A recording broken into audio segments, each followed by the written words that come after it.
I don't know about you, but I love Bob Brumley's stuff. I just think it's going to be revolutionary. It's, one wants to look at that and say, well, wait, that'll never work. And he's really thought through all the engineering details, so it's pretty amazing. Continuing with the theme of amazing speakers here at PTC in general, and this morning in particular, you may know that most of us have a brain that's made up of two hemispheres. I'd like to introduce someone that actually has 3 entire brains, so at least 3 times the IQ of anyone that I know. I've had the pleasure of, for the last few years, of knowing Professor Christopher Yu at the University of Pennsylvania. 1 appointment wasn't enough for him. 2 wasn't enough, so he simultaneously holds 3 positions at the law school, the Annenberg School of Communications, and the School of Computer Science.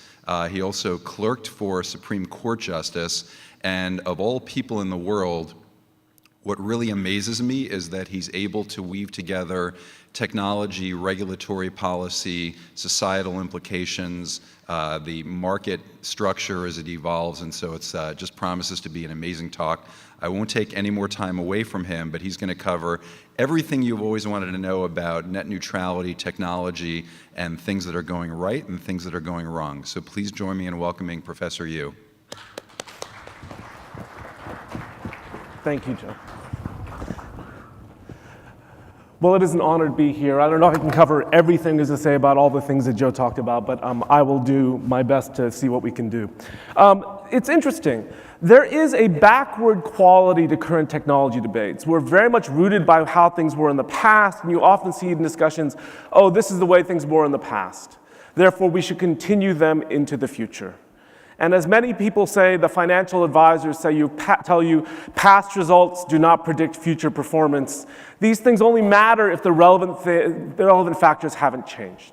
And in fact, I wrote a recent book. It was published last year, and in a year's time, I feel like it's almost bordering on obsolete now. But my basic thesis of the book is that the internet policy debates are framed by the way the internet as it first existed in 1995. When a fairly narrow range of users running file transfer applications, that is email and web browsing, through a PC connected to a telephone line, attached to a network made of fairly simple business relationships, tier 1, tier 2, tier 3 ISPs, peering in transit, and that defined the internet.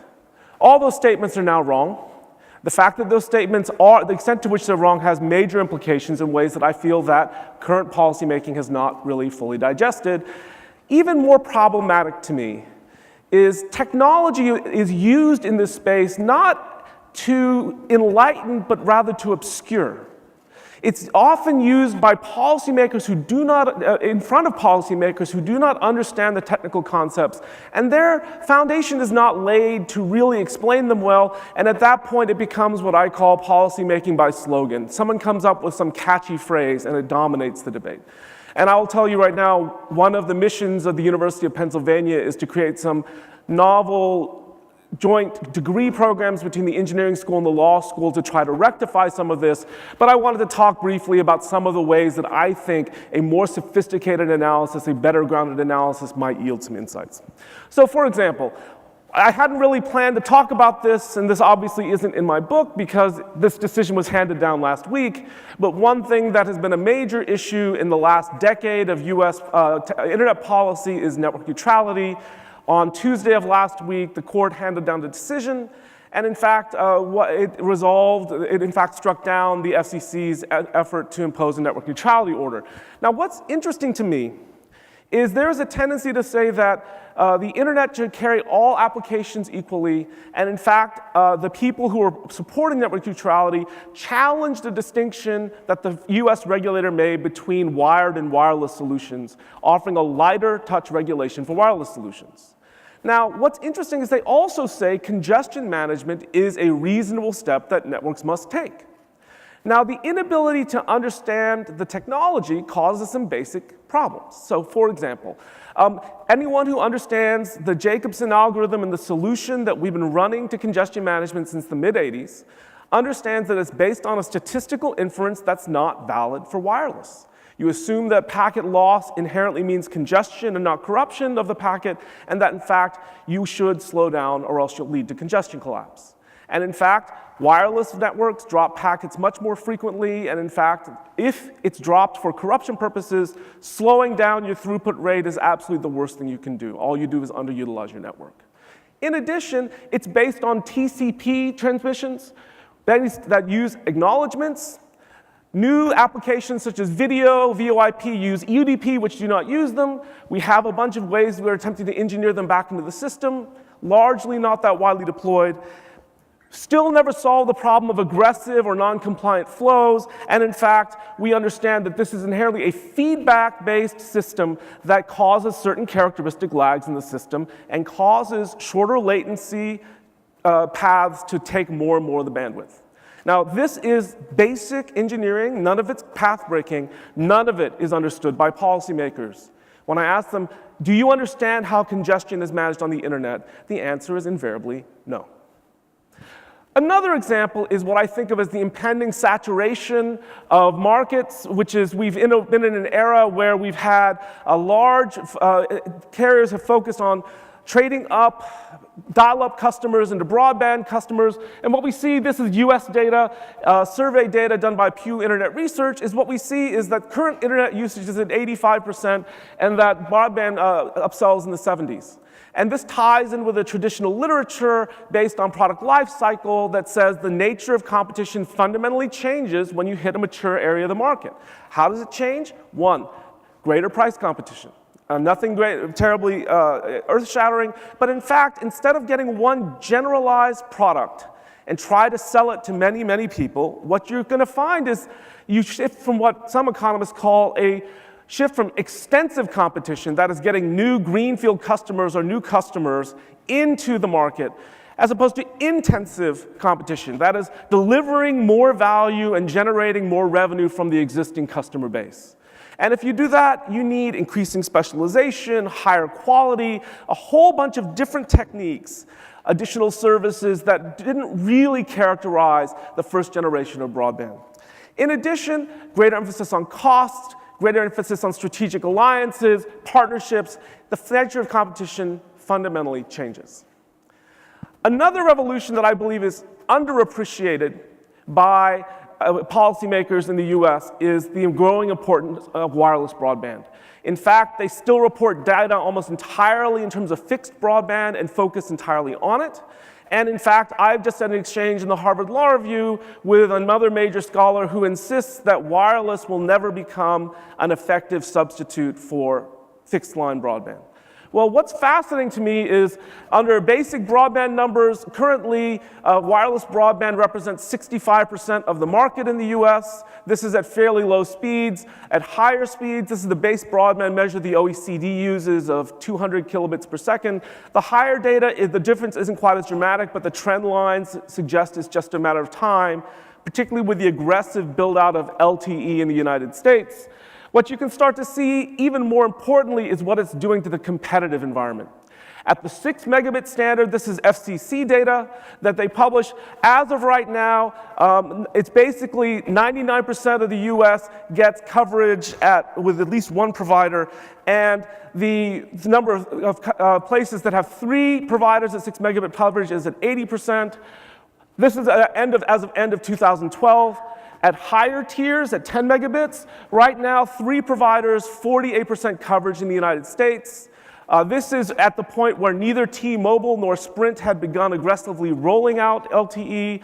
At this point, AT&T will have finished 80% of its build out of 80% of the United States, and both Sprint and T-Mobile I didn't check the numbers so they hit their goals, but they were targeting 2/3 of the United States by year-end 2013.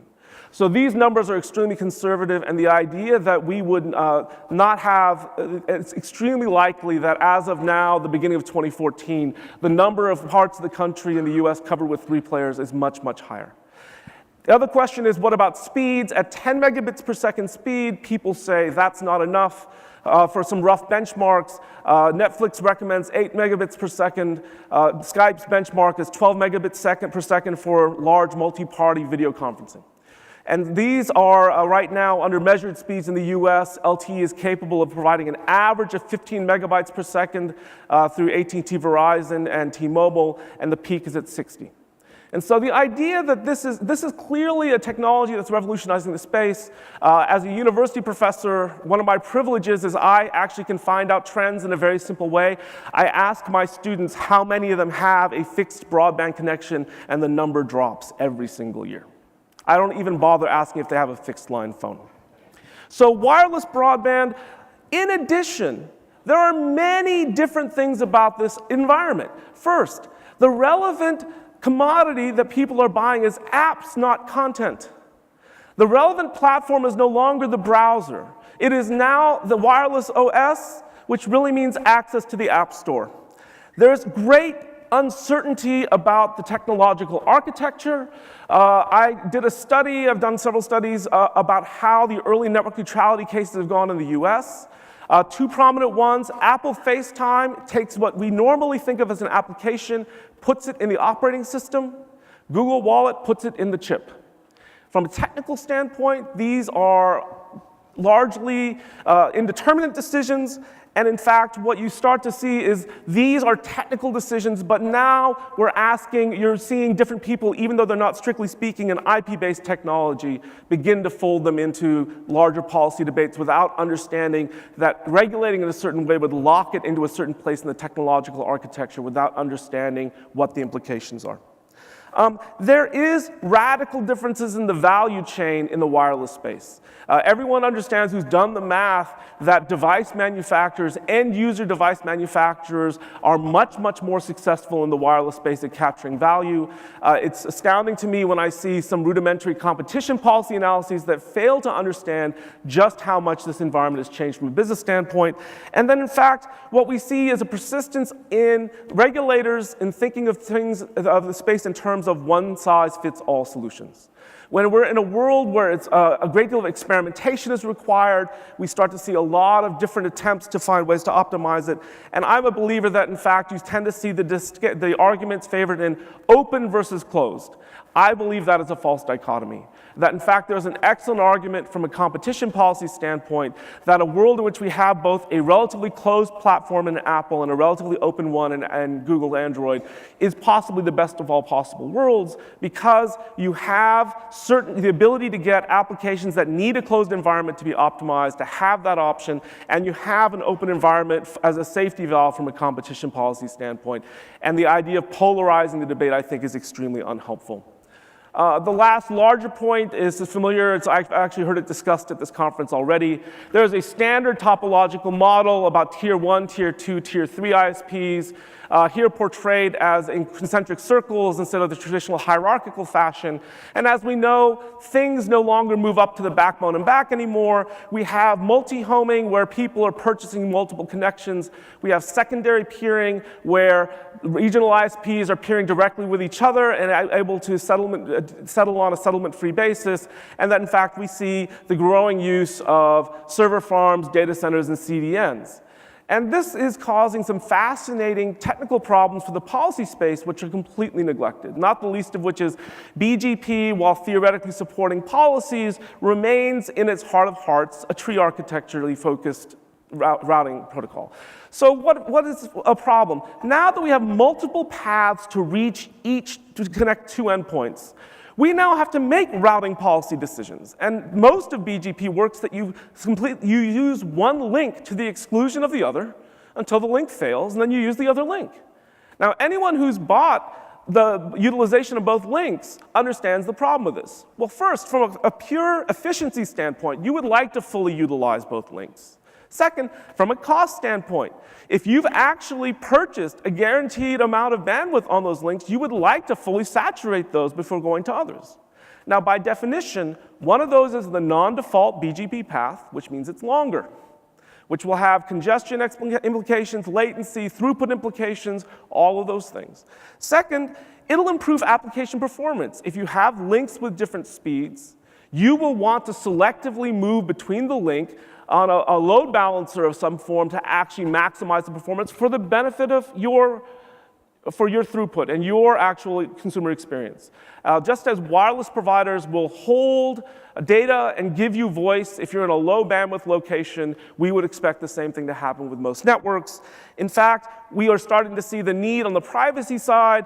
People want greater control over the paths that their traffic takes through the network. We're starting to see, instead of simply handing off to routers and having them make independent decisions, I've been involved in a National Science Foundation project that is called the Future Internet Architectures, and in fact, every single one of them is exploring different ways to give people greater control without actually starting with true source routing, but to actually make this give end users an easier chance to establish what they would like, what they really want. And then the other thing that's sort of floating below this that lawyers will tell you is that there is a theory about what is called contractibility. There are certain primitives you need out of the technology if you're going to write meaningful enforceable contracts on it.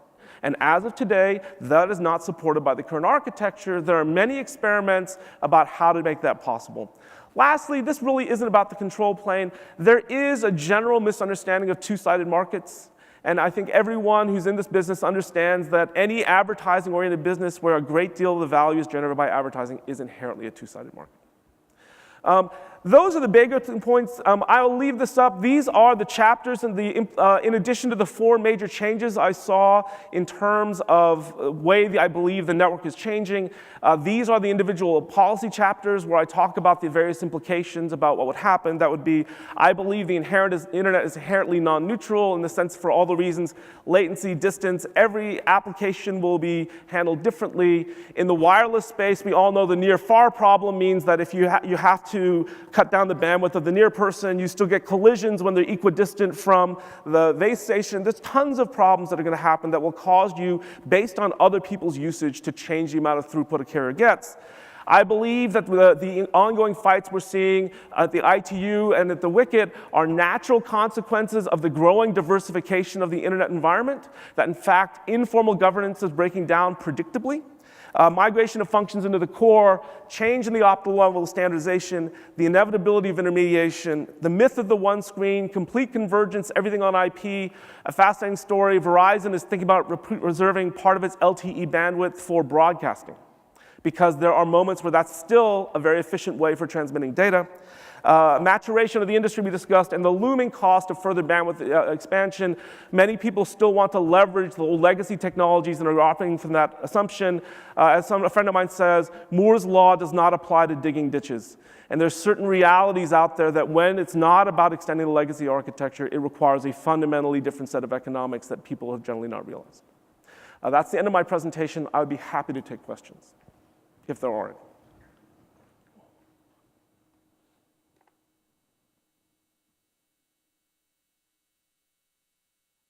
Please, Len.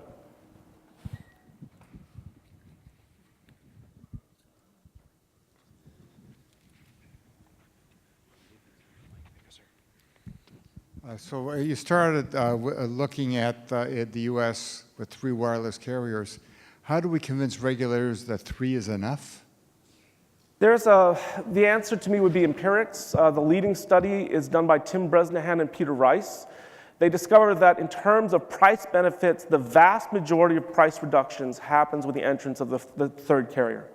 There is some marginal benefit empirically in the peer-reviewed literature of a 4th and 5th, but it's relatively small compared to the entrance of the 2nd and 3rd carrier. And so as you can write theoretical models all you want, but to me, I always go back to the empirical literature to make sure that we understand the parameters and how they work. And so, but it's an interesting question. The former chief economist of the FCC is a man named Howard Shalansky. He's not only a lawyer, he's a student of Nobel laureate Oliver Williamson, holds a PhD in economics. He's currently the head of the in the Office of Management Budget. He's the head in charge of all regulation for the US federal government. And he points out that it is always a choice of second best alternatives. When you're comparing regulated monopoly with unregulated monopoly, unregulated monopoly performs so badly that you do regulate. Now the problem is, that's not to ignore the fact that regulation is costly. His point is, when you look at regulated oligopoly of 3 players versus unregulated, He says that it still doesn't perform as well as perfect competition, but in this space, nothing will. He says at that point, once you get 3 players, it tips over. And this is a Democrat Federal Communications Commissioner who's chief economist, who's by no means a deregulatory as his natural instinct. But he even says there's a point at which the balance tips. And in an excellent article in the Yale Journal on Regulation, he says the number is 3. And so I take that as sort of a proof of concept that it's a very reasonable thing for someone to do, a position to take based on the empirical evidence.